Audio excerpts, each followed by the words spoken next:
beberapa pengalaman yang saya dapatkan selama saya ikut dalam program ini. Kami dari Guru Penggerak Angkatan ketiga sudah menyelesaikan satu modul, yaitu modul 1 yang terdiri dari modul 1.1, 1.2, 1.3, dan 1.4. Yang dimana isinya 1.1 itu tentang penerapan pemikiran Ki Hajar Dewantara. Yang dimana di sini kita bisa membelajarkan anak-anak, bukan menuntut, tapi menuntun dia ke jalan yang benar. Maksudnya di sini anak-anak kita itu diberikan arahan-arahan, diberikan pengajaran-pengajaran bagaimana dia bisa mencapai tujuan. Yang dimana anak itu kita harus tahu bahwa bukan kertas kosong, tetapi merupakan garis yang samar. Yang perlu mempertebal garis-garis samar itu adalah kita guru, lingkungan, dan masyarakat. Jadi kita harus tahu bahwa anak itu ada kodratnya, yaitu kodrat alam dan kodrat sama. Dan yang dimana anak-anak itu adalah kodrat bermain. Jadi kita belajarkan anak-anak sesuai dengan kodratnya. Anak itu kita tuntut. Jangan kita tuntut dengan adanya target kurikulum, sehingga anak-anak tidak merdeka. Nah, di sini di program ini dianjurkan kita guru memerdekakan anak-anak. Memerdekakan anak-anak, yaitu adalah penerapan pemikiran Ki Hajar Dewantara. Kemudian di modul 1.2 peran dan nilai guru penggerak. Yang dimana peran kita yaitu menjadi pemimpin pembelajaran. Kemudian yang kedua, sebagai coach, mendorong kolaborasi, kemudian berpihak kepada murid. Kemudian modul 1.3 yaitu di mana kita harus menyusun visi impian siswa dan visi impian guru. Yang dimana dalam menyusun visi itu ada namanya tahapan bakda, inquiry apresiatif, IA, yang dimana kita harus berdayakan mulai dari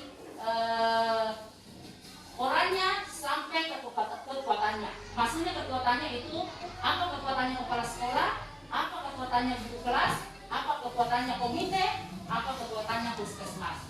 Itu adalah mitra sekolah kita untuk menyusun visi. Nah, yang inti permasalahannya sekarang adalah 1.4 tentang budaya positif. Yang selama ini kita pemahaman kita dalam disiplin itu adalah membawa keluar lapangan, silakan lari mengelilingi lapangan sebanyak 10 kali, atau memberikan dia hukuman menulis sampai 100 kata. Itu adalah keliru. Jadi diluruskan itu bagaimana kita bisa tahu anak-anak bahwa ada kebutuhan dasarnya. Anak-anak itu perlu dicintai, disayangi, dimengerti. Jadi ketika dia ada kesalahan, mari kita berikan keyakinan, kesepakatan kelas yang kita buat bersama anak. Bukan aturan yang dibuat sekolah, tapi aturan yang dibuat oleh guru dan anak. Agar aturan itu anak tidak langgar. Karena setelah kita perlihatkan ada kesepakatan kelas. Mungkin ada dari teman-teman yang mungkin bisa belum memahami, silahkan dipertanyakan kalau memang itulah pengalaman saya selama menjadi atau dalam program pendidikan guru penggerak.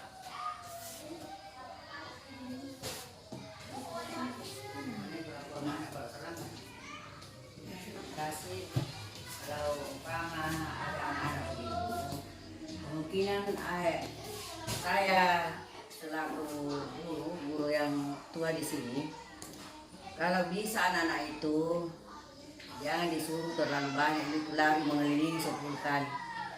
Kalau saya bisa juga saya di situ umpama 2 kali mengelilingi, atau duduk jongkok, ya lari atau membersihkan halaman. Apakah tidak bisa begitu?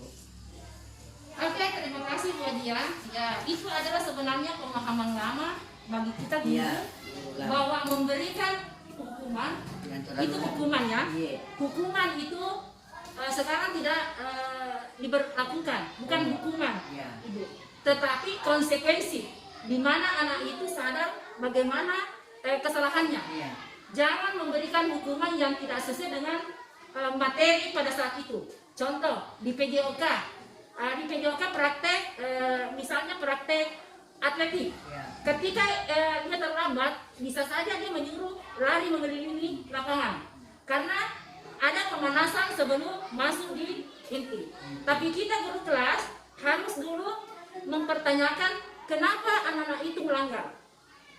Kenapa anak-anak itu melanggar? Makanya perlu ada kesepakatan kelas, Ibu. Kesepakatan kelas yang dibuat kita guru bersama dengan siswa. Ya, terima kasih. Itu pengalaman saya dulu. Oke. Tahu kalau sekarang. Ya, itu berarti aturan tata tertib di sekolah. Ya, Iya. oke. Ya, itu artinya pemahaman lama juga Iya, ya. iya. Ya, mungkin ada dari teman lain lagi. Silakan. Assalamualaikum warahmatullahi wabarakatuh. Assalamualaikum. Terima kasih atas kesempatannya. Saya sambung tadi dari Bu Aji. Jadi bagaimana caranya memberikan arahan ini kepada anak-anak supaya kita tidak hukum, ya, menjadi tadi yang lari ke atau lompat bodoh. Jadi kira-kira sanksi apa yang dikasih itu sama anak-anak? Jadi cukup saja dari saya. Ya, lanjut. Iya, masalah Safira itu berapa kali saya kasih tugas di kerja, temannya sudah jauh, saya suruh selesaikan itu cuma satu tema saja. Mungkin 3 hari ini belum selesai. Saya dekati, kalau saya di kursi duduk. Oke, kembali lagi kita sambung lagi ya yang tadi pertanyaannya Ibu, bagaimana solusinya ketika satu anak itu tidak bisa mengerjakan secara keseluruhan tugas yang diberikan. Ingat, kembali lagi saya katakan bahwa guru itu hilangkan kata menuntut, tuntun. Gimana semuanya anak?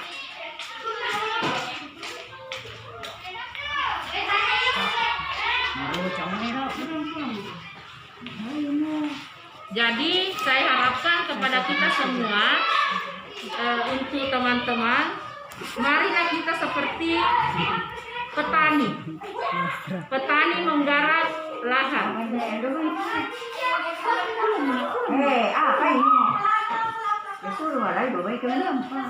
Saya bandingkan itu, Bu. Saya perhatikan ada berapa siswa itu?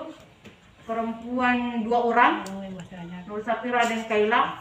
Laki-laki Iqbal, siapa lagi? Darmansa itu lebih ada daripada Safira. Haikal Oh, sudah suka itu menghayal ya. Oh, iya. Haikal ibu ini sudah berubah. Baru ini. Iya, enggak kayak dulu. Lebih di atas lagi dia daripada Darmansa, daripada Nur Safira sama Kaila. Safira atau yang Haikal itu di atas nih, sudah ada perubahan.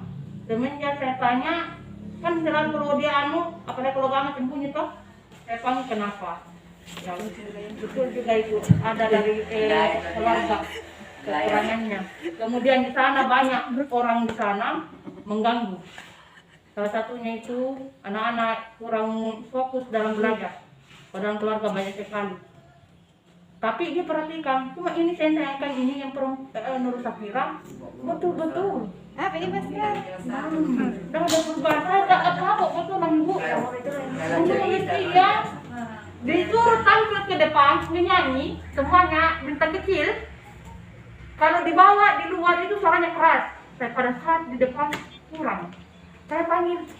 Kalau saya dengar di luar suara di luar besar sekali, menyanyi tidak anak. Padahal bintang kecil gini. Lagunya anak-anak. Tidak ada juga hukum. Bagaimana itu solusinya? Dia kelas berapa itu Safira? Kelas 5. Ya, ada mungkin dari kelas 1, 2, 3, 4 yang bisa memberikan masukan tentang Safira, apa memang Safira itu atau bagaimana? Ada mungkin yang bisa referensinya? Safira itu dari kelas 1 itu pokoknya tidak mau dia menulis itu kemarin di kelas 1. Menangis terus kalau disuruh menulis. Pokoknya Safira tidak ada betul bagi saya di kelas 1. Iya. Ada yang lain? Hadirannya juga, hadirannya mulai lagi. Hadirnya juga itu. Banyak sekali yang banyak. Kalau sumpahnya juga Banyak tuh sekali. kehadirannya. Iya. Kalau saya kira itu Alfa jarang datang karena pengaruh Orang tua. Orang tua ada bawa mereka tinggal di rumah kebun. Untung. Biasa mereka dibawa ke ladang. Iya. Rumahnya di sini dekat sekolah, cuma setiap waktunya itu kan orang tuanya ke mana? Oke, terima kasih atas kesempatan Ibu pada hari ini, dan semoga apa yang kita diskusikan dapat bermanfaat bagi kita semua dan untuk siswa kita khususnya ke depan. Demikian saya ucapkan Assalamualaikum warahmatullahi wabarakatuh.